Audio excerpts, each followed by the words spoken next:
Adobong Baguio beans recipe tayo ngayon, guys. Ito na ang ating pang dinner. Hello guys, good evening. To this video guys, magluluto tayo ng adobong Baguio beans. So yan lang ang mayroon akong gulay dyan. So i-adobo na natin, baka masira pa. So ayan, lutuin na natin guys. Intro, pasok!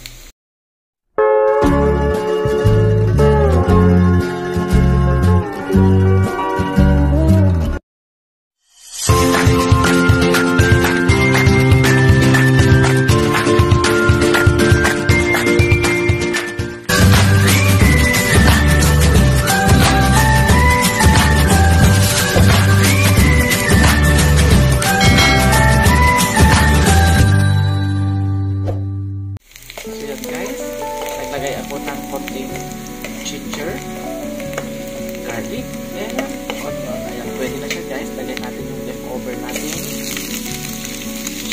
chicken. Ayan, chicken ano yan guys? Dito, sobrang natin guys.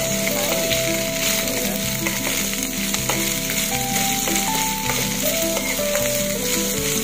Ganyan kan ako guys, kapag may sobra-sobra kami ganyan, tinatago ko para may pangsahog-sahog ako sa mga gulay.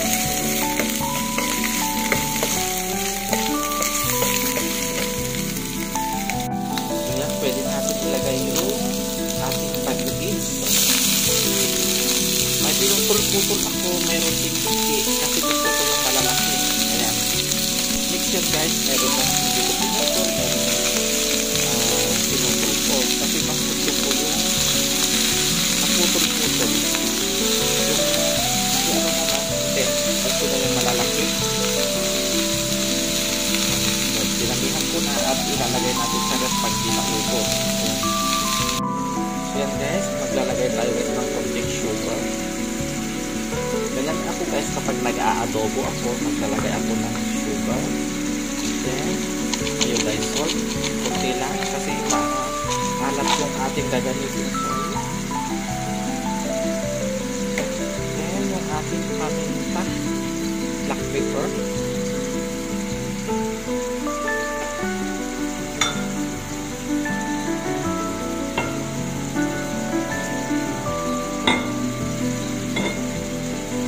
So ito guys, ang gamit ko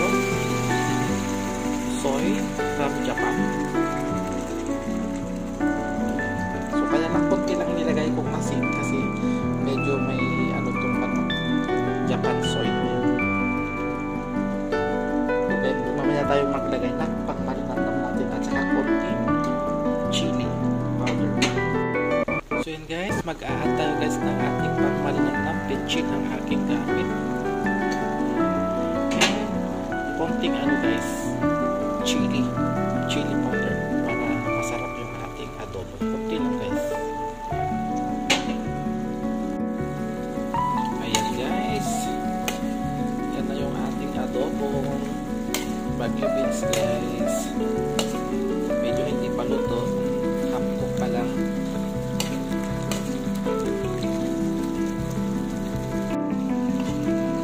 Adobong Baguio beans recipe tayo ngayon guys. Ito na ang ating pang dinner. Yan guys, since okay na itong ating Baguio beans adobo, maglalagay tayo guys ng sukang artib, last na ingredients. Haluin natin guys at kaya kakain na tayo.